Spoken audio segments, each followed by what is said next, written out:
Bacaan Injil. Pembacaan diambil dari Injil Yohanes bab 6 ayat 1 sampai dengan 15. Yesus membagi-bagikan roti kepada orang banyak yang duduk di situ sebanyak mereka kehendaki. Inilah Injil Yesus Kristus menurut Yohanes. Pada waktu itu Yesus berangkat ke seberang danau Galilea, yaitu danau Tiberias. Orang banyak berbondong-bondong mengikuti dia karena mereka melihat mukjizat-mukjizat penyembuhan yang diadakannya terhadap orang-orang sakit.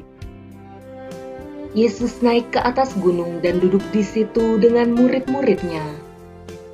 Ketika itu Paskah, hari raya orang Yahudi, sudah dekat.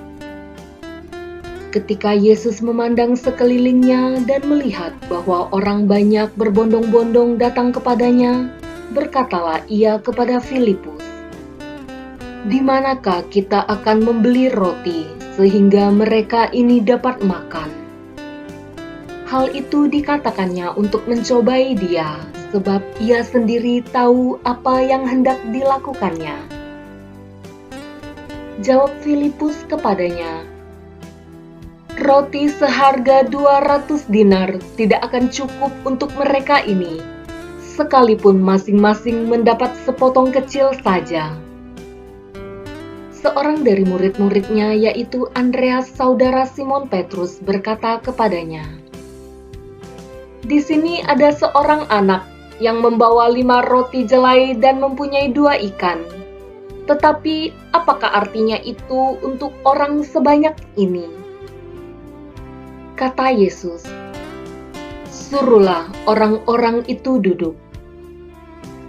Adapun di tempat itu banyak rumput, maka duduklah orang-orang itu, kira-kira 5.000 laki-laki banyaknya. Lalu Yesus mengambil roti itu, mengucap syukur dan membagi-bagikannya kepada mereka yang duduk di situ. Demikian juga dibuatnya dengan ikan-ikan itu sebanyak yang mereka kehendaki.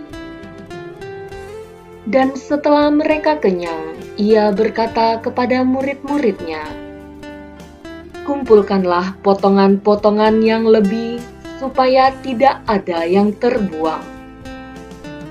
Maka mereka pun mengumpulkannya, dan mengisi 12 bakul penuh dengan potongan-potongan dari kelima roti jelai yang lebih setelah orang makan. Ketika orang-orang itu melihat mukjizat yang telah diadakan Yesus, mereka berkata, "Dia ini benar-benar nabi yang akan datang ke dalam dunia." Karena Yesus tahu bahwa mereka akan datang dan hendak membawa dia dengan paksa untuk menjadikan raja, ia menyingkir lagi ke gunung seorang diri. Demikianlah Injil Tuhan. Terpujilah Kristus.